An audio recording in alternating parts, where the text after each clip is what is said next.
His Airness Michael Jordan, the greatest there is, was, and will be. He has redefined the game like no one else before him, and probably no one else after him. Today, in large part, the NBA owes its global impact to Air Jordan. Go to any continent, any country in the world. Visit any culture, any nationality, and any religion you can possibly imagine. Ask any person, no matter if they are 12 or 85 years old, and no matter if they are a neurosurgeon or a fireman. They may not even like basketball, yet every single person you can possibly find will undoubtedly recognize the name. Michael Jordan. Symbol of basketball perfection, a personification of greatness. The man who, seemingly, could do no wrong. He is widely considered to be the greatest basketball player of all times. In today's day and age, basketball is probably the only globally popular team sport where this opinion is unanimous. You are hardly to find anyone who will name a different person. Now, let's take a closer look at the phenomenon called Michael Jordan. Humble beginnings. Michael Jeffrey Jordan was born on February 17, 1963 in Brooklyn, New York. He grew up in a small town of Wilmington, North Carolina, and at that time, it was beyond imaginable that a thin country boy who spent his days goofing around and playing any sport he could find, would grow up to become perhaps the most famous athlete of 20th century. He was raised in a modest family, but the core values which would later on benefit him greatly, were instilled in him from an early age. Hard work, dedication, and an unshakable confidence that the effort you put in will eventually pay off, have stayed with Michael throughout his years, making him a vigorous and tireless worker, capable of overcoming any obstacle out there. It didn't take too long before these traits were put to test. At 5'11", Jordan was not considered to be good enough to make his high school's basketball team, as a sophomore. Next season, he came back better than ever, made the team, and soon enough became its best player, by far. North Carolina bound. Out of all the attractive college offers he had, Michael chose the Tar Heels. It was, as it turned out, an excellent move, as its legendary coach Dean Smith was able to get the best out of him. Coach Smith made sure never to allow Michael to stand out, or put himself ahead of the team, despite his talent clearly overshadowing everyone else's. Coach Smith taught Jordan a lot, both on and off the court. Along with his legacy at North Carolina, grew the legend of MJ's unparalleled competitiveness. Every practice, every game, every possession counted as if it was his last one. Jordan's most memorable moment as a Tar Heel came in 1982, as he hit a game-winning jumper against Georgetown. That moment infused a huge amount of confidence into Mike, which would stay with him throughout his career. Jordan's wins the game, and the NCAA championship, with a jumper against the Hoyas. With the third pick, the Chicago Bulls select. The Houston Rockets selected Hakeem Olajuwon as number 1. Then came one of the greatest draft mistakes of all times, as the Portland Trail Blazers selected Sam Bowie at number 2. The Bulls could only celebrate as they drafted MJ, as their third pick. The third pick in the 1984 draft, Michael poses with what would become the most recognizable jersey in the history of the game. That summer, Jordan was a part of U.S. selection which won the gold at the Los Angeles Olympics. It was the first time that the international, wide stage got a glimpse of MJ. It did not take long for Michael to impress the entire league. With a phenomenal 6'6" frame, he was, at all times, the fastest and most explosive player on the court, along with a whopping vertical jump of 48 inches. Jordan was an instant superstar, both on and off the court. He appeared on a cover of Sports Illustrated, got a huge endorsement deal from Nike, and, along the way, caused a lot of jealousy and envy throughout the league. He went on to average a phenomenal 28.2 points per game in his rookie season, earning him the Rookie of the Year award.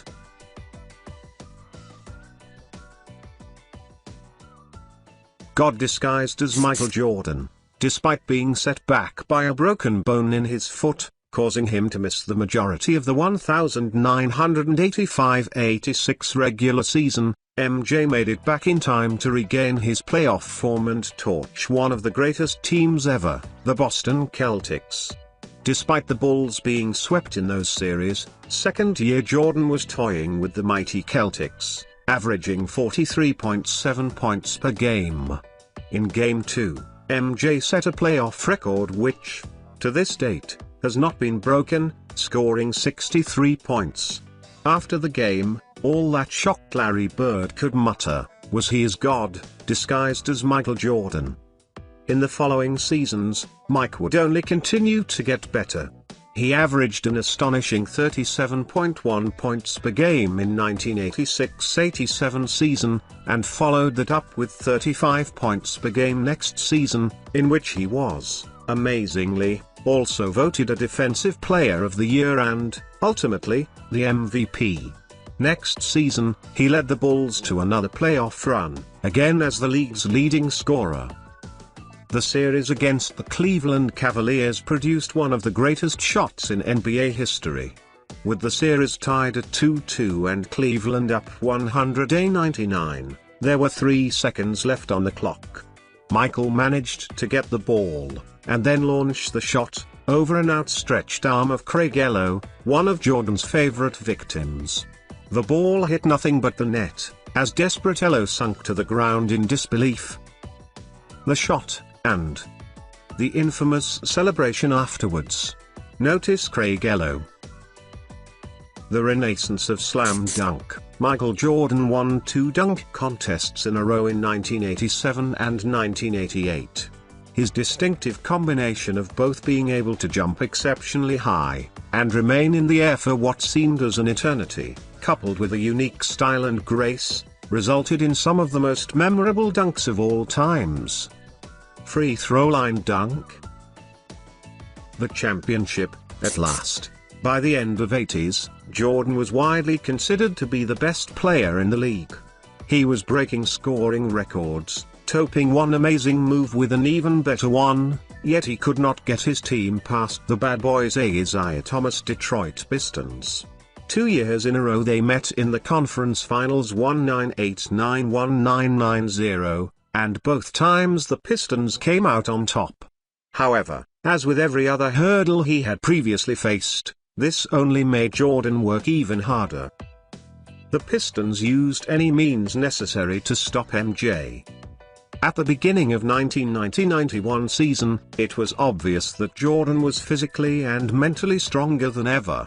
Moreover, despite the initial doubts he had about the team's new coach Phil Jackson, MJ was soon convinced in his methods, and developed a high level of trust in his system. Coach Jackson had a unique approach to the game, and realized from the start that if Bulls were to be successful, he had to find a way to make Jordan trust his teammates. Very soon, Jackson's strange ways of bringing a team together started showing results. Michael won his second MVP award that year, as the Bulls finished in first place of Central Division. The Bulls finally had a coach who could bring out the best in a dynamic duo of Jordan and Pippen. In the Eastern Conference Finals, Jordan got his shot at revenge, and this time, Chicago would show no mercy. They easily swept the Pistons, and advanced to the finals. 1991 NBA Finals could not have been scripted any better. Michael vs. Magic. 2 of the most prominent names in the league, going face to face. After dropping the first match, the Bulls smoothly went on to win the next 4, and win their first ever title. Was there any doubt as to who would be the finals MVP? MJ cannot hold back tears as he wins his first ever NBA championship. Repeat, then three-peat. Once he got to the top of the hill, Mike was not about to let anyone come near his throne. After another successful regular season for the Bulls, he won his second consecutive MVP award. The media did all but help the Trail Blazers in the '92 finals, as they tried to create another rivalry, a Clyde Drexler versus Michael Jordan. As with everything else, MJ took this as a personal challenge, and set a record that stands to this day: 35 points in a single half, during Game 1. After another record 6 three-pointer in the first half, Jordan turned to the broadcasters, sitting courtside, and just shrugged his shoulders. The Blazers never recovered after that, and the Bulls won their second consecutive title in 6 games. Again, there was no dilemma as to who would win the Finals MVP. That summer, MJ was a part of the original Dream Team, assembled for the Olympic Games in Barcelona. Considered by many as the greatest basketball team ever, the Dream Team, which featured 11 NBA superstars and 1 college player, went on to easily dominate all of the matches they played, beating their opponents by an average margin of 43.8 points per game. Even as he was surrounded by 10 legendary NBA players, MJ stood out as the team's biggest attraction, by far. As US easily won the gold in 1992 Olympics, MJ was a star of the stars. With the Bulls looking for a three-peat in 1992-93 season, Jordan found himself going up against the Phoenix Suns, led by one of his best friends and the reigning MVP Charles Barkley.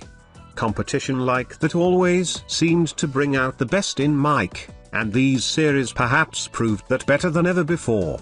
He went on to average an astounding finals record 41 points per game, as the Suns coach Paul Westphal could only ironically declare, "We cannot stop him.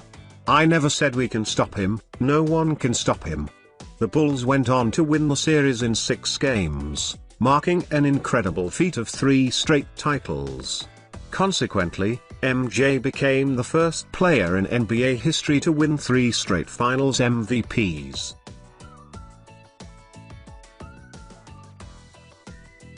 Out of challenges. By the end of 1992-93 season, people were beginning to wonder what more was there that MJ could possibly accomplish. He had won it all: a Rookie of the Year, 2 Olympics, scoring titles, MVPs, NBA titles, and so on. He was the face of some of the world's most famous brands: Nike, Chevrolet, McDonald's, which made him one of the richest athletes of all times.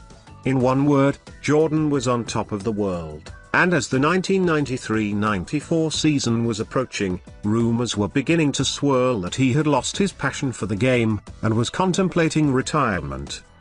After his father, who was his idol growing up, and his most reliable confidant throughout his entire life, was murdered in July 1993, there were no more doubts in Michael's head. He announced his retirement on October 6, 1993. It's little to say that the NBA, as well as the entire planet was left in shock. There was the greatest player ever, leaving the game in his prime. His next challenge: baseball. I love this game. Fortunately for the fans around the globe, the basketball gods decided to bring Mike back to the game he was born to play. On March 18, 1995, Michael simply stated, "I am back," and took the basketball world into a frenzy. He returned versus the Indiana Pacers, wearing his childhood number 45.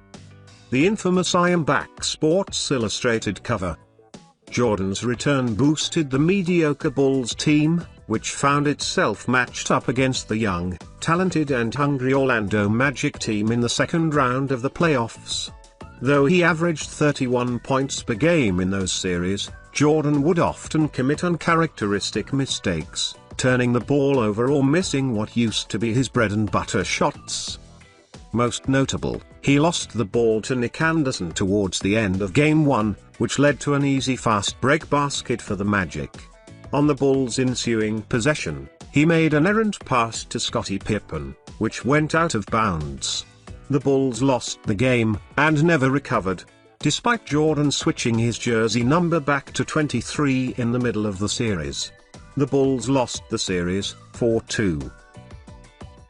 The greatest team in NBA history. The playoff elimination in 1995 had an effect that all of his opponents feared. It drove Michael into a rage, as he trained harder that summer than ever before.